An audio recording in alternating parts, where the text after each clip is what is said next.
Japanese CPI is becoming more and more important as we get into April and around the time when the Bank of Japan are believed to be thinking of changing the interest rate that Japan currently has. We're going to have a look at what the CPI might have in store for us today.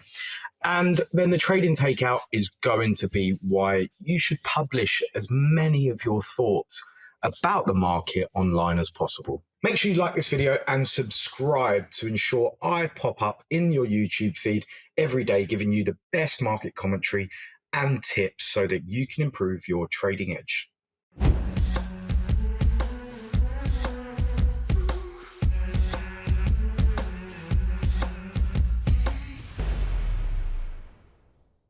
So this evening, we have the Japanese CPI numbers coming out, and it's going to be a very interesting period for Japan with regards to inflation, purely because there's been so much chatter over the Bank of Japan moving from their really ultra easy monetary policy. We've seen a slight shift away from the ultra easy monetary policy with regards to the increase in the yield curve control threshold, which was, I think, maybe a year or two ago now. I can't even remember. The time has literally just gone through my head these last few years. But now we're getting to a stage where the Japanese policymakers might be considering inflation to be too big a risk, which is quite funny considering for the last 20 or so years, 25 years now actually, they've been trying to induce inflation. It's quite astounding. But let's just run through some of the figures. So the core number is expected to be at 1.8%, with the previous at 2.3%. And the previous on the CPI nationwide, excluding fresh food and energy, and we're going to get onto the why energy is important here, is 0%. Now, I actually think that we're going to see Japan be thrust back into deflation.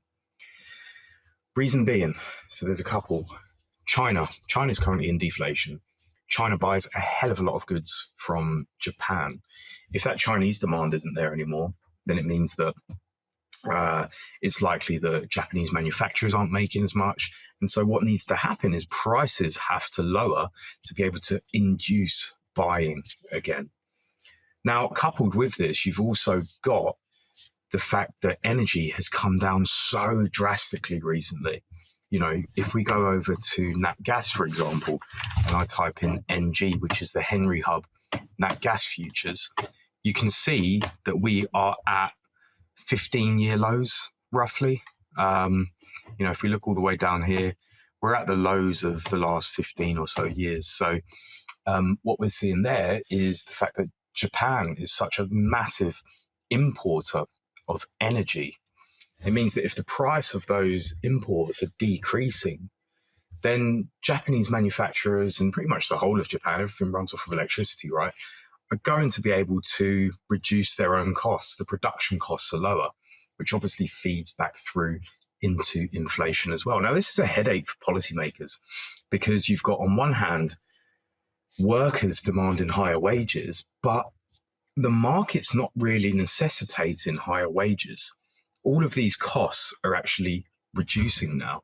And so we've got policymakers where I think what they're going to have to do is they're going to have to placate workers somehow, maybe with, some fiscal tax cuts rather than increasing monetary policy to, combat any sort of wage rise.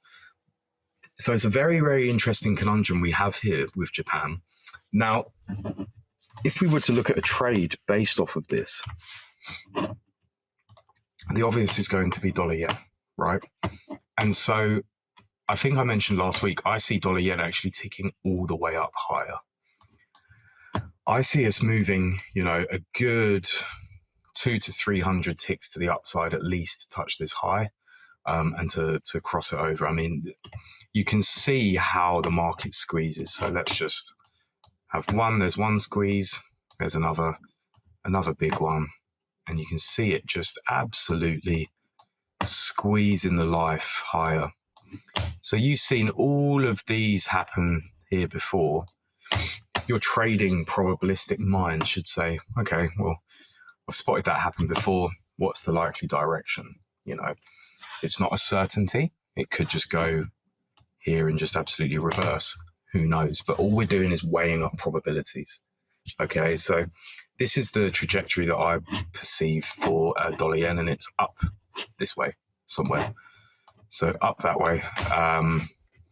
And then it's up to you to then obviously risk manage exactly where you think you need to get out of the market, where you're wrong on it. But judging by the trend, the trend is pretty much your friend until it's not, of course. But until it's not, it needs to be identified. When it's not, you can't just say the trend is ending here. So probabilistically, the market looks like it still wants to tick higher.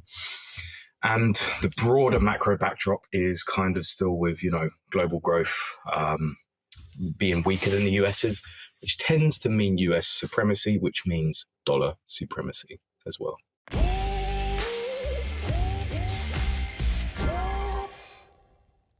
Since the early days of my career, I have always spent time putting my views out online about the market, about politics, geopolitics, everything. And in trading, I actually think, well, for my personality type anyway, it's really important. And that's what this Trading Takeout is about today.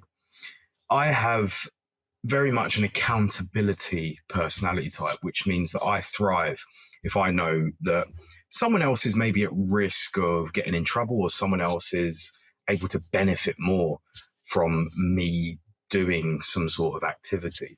And so what I find is by putting my views out in public where people can value them, it means that there's kind of an onus on me to put my best thoughts out on the market.